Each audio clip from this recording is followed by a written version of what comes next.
ഞാനിന്ന് ഉണ്ടാക്കുന്നത് കൂട്ടുകറിയാണ്. ഞങ്ങൾക്ക് ഉച്ചയ്ക്ക് ചോറിൻ്റെ കൂടെ കൂട്ടുകറി ആക്കാമെന്ന് വെച്ച്, പിന്നെ ഒരു മോര് കാച്ചിയതും കൂടെ ചെയ്യാമെന്ന് വെച്ച്. നല്ല അടിപൊളി ഒരു കൂട്ടുകറിയാണ് ഇത്. കറക്റ്റ് എനിക്ക് കിട്ടിയിട്ടുണ്ട്. ഇതുപോലെ തന്നെ ഓണത്തിനൊന്ന് വെച്ച് നോക്ക്, സൂപ്പർ ആയിരിക്കും. ഇനി നമുക്ക് വീഡിയോയിലോട്ട് പോയാലോ.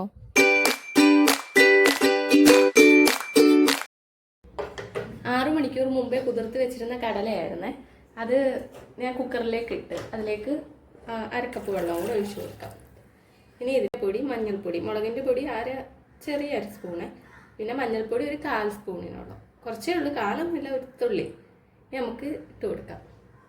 അതിലേക്ക് കടല വേവാൻ ആവശ്യമായ ഉപ്പും കൂടി ഇട്ട് കൊടുക്കാം. ഒരു 2 വിസിലാവുന്നത് വരെ വെയിറ്റ് ചെയ്യാം. ഞാൻ എടുത്തിരിക്കുന്ന വെജിറ്റബിൾസ് ചെറിയൊരു കഷ്ണം ചേന, പിന്നെ 2 കായ, ഒരു ഉരുളക്കിഴങ്ങ്. എന്താണ് ഇഷ്ടമുള്ള വെജിറ്റബിൾസ് അങ്ങനെ ഒത്തിരി ഇടാൻ പറ്റൂല കൂട്ടുകറിക്ക്, എന്നാലും നമുക്ക് ചേമ്പ് അത് വേണമെങ്കിൽ ആഡ് ചെയ്യാം, മത്തന് അതൊക്കെ വേണമെങ്കിൽ ആഡ് ചെയ്യാം. ഞാൻ പിന്നെ ഇത് 3 എടുത്തിട്ടുള്ളൂ കൂട്ടുകറിക്ക്. അരിഞ്ഞെടുക്കുവാണ്. കായ ഇത്രയും വലുപ്പത്തിന് അരിഞ്ഞാൽ മതി കേട്ടോ, ഒത്തിരി അങ്ങ് വലുതാക്കേണ്ട, എന്നാൽ ഒത്തിരി ചെറുതാക്കുകയും വേണ്ട. ഇത്രയും വലുപ്പത്തിലാണ് ഞാൻ അരിഞ്ഞത് കായ.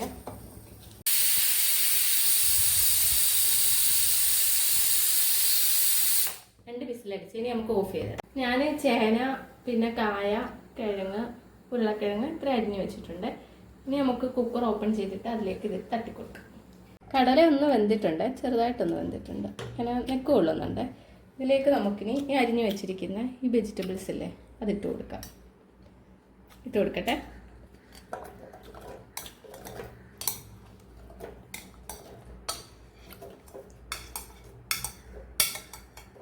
ഒന്ന് മിക്സ് ചെയ്തെടുക്കാവേ.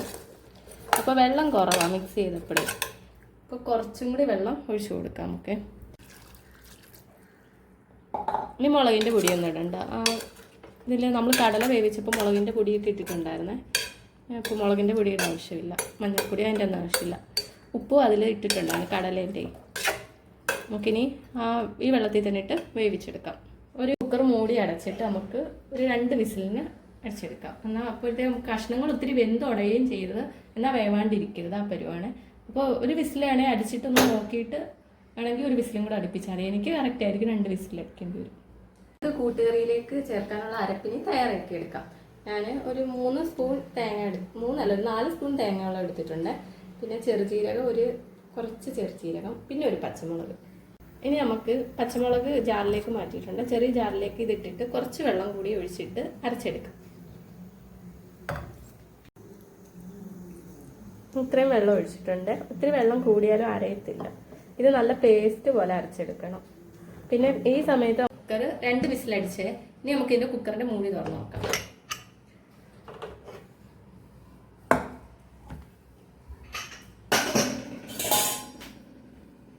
കണ്ടോ, അതെ വെള്ളം കുറവാണ്. അപ്പോൾ ഒത്തിരി വെള്ളം ആയാലും കൊള്ളൂല. ഒത്തിരി വെള്ളമാണെങ്കിൽ കുറച്ച് ഒഴിച്ച് മാറ്റണം. അപ്പോൾ എനിക്കിത് ഇത്രയും വെള്ളം ബാലൻസ് വന്നിട്ടുണ്ട്. ഒന്നെങ്കിൽ ഇത് വറ്റിച്ചെടുക്കാം, അല്ലെങ്കിൽ ഈ വെള്ളം മാറ്റണം. ഞാൻ എന്തായാലും വറ്റിച്ചെടുക്കുവാണേ. ഇത് വറ്റിച്ചെടുക്കുവാണേ. ഇപ്പോൾ എന്തേ കഷ്ണങ്ങൾ വെന്തിട്ടുണ്ട്. ഇതൊന്ന് പ്രസ് ചെയ്താൽ വെന്തിട്ടുണ്ട്. അപ്പോൾ അങ്ങനെ വേണം കേട്ടോ, അത്രയും വേവിപ്പിക്കണം. അതെ, ആ തേങ്ങ അരച്ചിട്ടുണ്ടായിരുന്നു നന്നായിട്ട്, പേസ്റ്റ് പോലെ അരയണേ. ഇനി അതിലേക്ക് ഒഴിച്ചു കൊടുക്കുക. ആ തേങ്ങ മിക്സിലെ വെള്ളമൊക്കെ നന്നായിട്ട് വറ്റിയിട്ടുണ്ട്. ഇനി നമുക്ക് ഇതിലേക്ക് തേങ്ങ വറുത്ത് ചേർക്കേണ്ടത് ആവശ്യമുണ്ട്. അപ്പോൾ ഇനി നമുക്ക് അതിലേക്ക് പോവാം. ഞാനിവിടെ പാനാണ് ഉപയോഗിക്കുന്നത്. പാൻ നല്ലപോലെ ചൂടായിട്ടുണ്ട്. നമുക്ക് ഇതിലേക്ക് ഒരു 2 സ്പൂൺ വെളിച്ചെണ്ണ ഒഴിച്ചു കൊടുക്കാവേ. ഇത് തേങ്ങയും കൂടെ വറക്കണം, അതുകൊണ്ടാണ് 2 സ്പൂൺ വെളിച്ചെണ്ണ ഒഴിച്ചേക്കുന്നത്. അത് ചൂടാവുമ്പോൾ ഞാനൊരു 1/4 സ്പൂൺ കടുക് ഇട്ട് കൊടുക്കുന്നുണ്ട്. അത് പൊട്ടട്ടെ.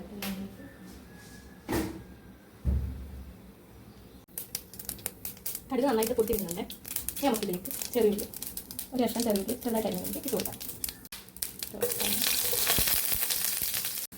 ചെറിയുള്ളി ചൂടായിട്ടുണ്ട്. ഇനി ഇതിലേക്ക് നമുക്ക് വറ്റൽമുളക് ഇട്ട് കൊടുക്കാം. കറിവേപ്പിൻ്റെ ഇലയും കൂടി ഇട്ട് കൊടുത്തിട്ട് നമുക്ക് വഴറ്റിയെടുക്കാം. നമുക്ക് ഒരു കൈപ്പിടി തേങ്ങ ചിരണ്ടിയതാണ്, അതിട്ട് കൊടുക്കാം. തേങ്ങ കൂടുതലിട്ടാൽ നല്ല ടേസ്റ്റ് ആയിരിക്കും. തേങ്ങ കുറയാതിരിക്കാൻ ശ്രദ്ധിക്കുക. കൂട്ടുകറിക്ക് കൂടുതൽ തേങ്ങ കൂടുതലിട്ടിട്ടാണ് ഇങ്ങനെ വറുത്തെടുക്കുന്നത്. നല്ലപോലെ റോസ്റ്റ് ചെയ്തെടുക്കേണ്ടതാണ്. അതൊരു ബ്രൗൺ കളർ ആവുന്നത് വരെ മുരിക്കുക. അത് കരിയരുത്, കരിഞ്ഞാൽ അത് മൊത്തത്തിൽ ടേസ്റ്റ് മാറും, ഒരു കയ്പുരസമൊക്കെ തോന്നും. അതുകൊണ്ട് കരിയാണ്ട് തീ കുറച്ചിട്ട് നമുക്കിത് റോസ്റ്റ് ചെയ്തെടുക്കാവുന്നതാണ്. ഞാൻ ഫ്ലെയിം കുറച്ചിട്ടിട്ടാണ് തേങ്ങ റോസ്റ്റ് ചെയ്യണത്. ഇത് ഫ്ലെയിം കൂട്ടിയിട്ടാൽ ചിലപ്പോൾ കരിഞ്ഞു പോകും, അതുകൊണ്ടാണ്. പിന്നെ ഞാൻ മുമ്പേ ഉണ്ടാക്കിയ ആ മിക്സില്ലേ, അതിൽ ഇച്ചിരി കളർ കുറവാണ് മുളക് പൊടിൻ്റെ.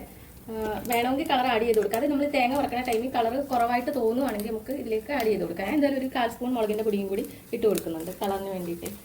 അത് കളർ നമുക്ക് നോക്കാം, എന്നിട്ട് കളർ കുറവാണെങ്കിൽ ഇട്ട് കൊടുത്താൽ മതി കേട്ടോ. തേങ്ങ നന്നായിട്ട് റോസ്റ്റ് ആയിട്ടുണ്ട്, ഈ പരുവത്തിൽ കിട്ടണം. ഇനി ഈ ടൈമിൽ നമുക്ക് ഇതിലേക്ക് ഒരു അര അച്ച് ശർക്കര ചിരണ്ടിയതാണ്, അതിട്ട് കൊടുക്കാം. ഇത് ചീകിയത് ഇട്ട് കൊടുക്കാം. ഇത് നന്നായിട്ട് മിക്സ് ചെയ്തെടുക്കുക. ഇതൊന്ന് മെൽറ്റ് ആവുന്നത് വരെ നമുക്ക് മിക്സ് ചെയ്യാവുന്നതാണ്. എനിക്ക് ഇച്ചിരി കളർ കുറവുണ്ട് മുളകിൻ്റെ പൊടി, അതുകൊണ്ട് ഇച്ചിരിയും കൂടി ഇട്ട് കൊടുക്കുന്നുണ്ട്.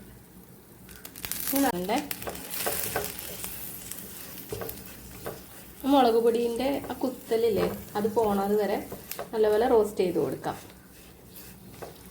ശർക്കരയൊക്കെ നന്നായിട്ട് മെൽറ്റ് ആയിട്ടുണ്ട്. ഇത് കറക്റ്റ് ആയിട്ടുണ്ട്. ഇനി നമുക്ക് ഈ കൂട്ടുകറിയിലേക്ക് ഈ മിക്സ് തട്ടിക്കൊടുക്കാം. ഇനി നമുക്കിത് നല്ലതായിട്ട് മിക്സ് ചെയ്തെടുക്കാം. നല്ലതായിട്ട് മിക്സ് ചെയ്യണേ.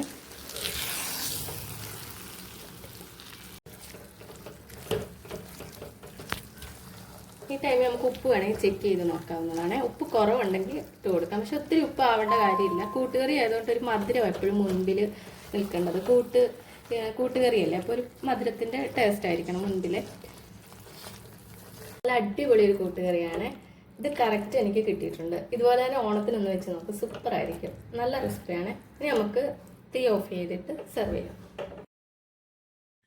വീഡിയോ കാണുന്ന എല്ലാ നല്ല കൂട്ടുകാരും ചാനൽ ഒന്ന് സബ്സ്ക്രൈബ് ചെയ്ത് സപ്പോർട്ട് ചെയ്യണേ. താങ്ക്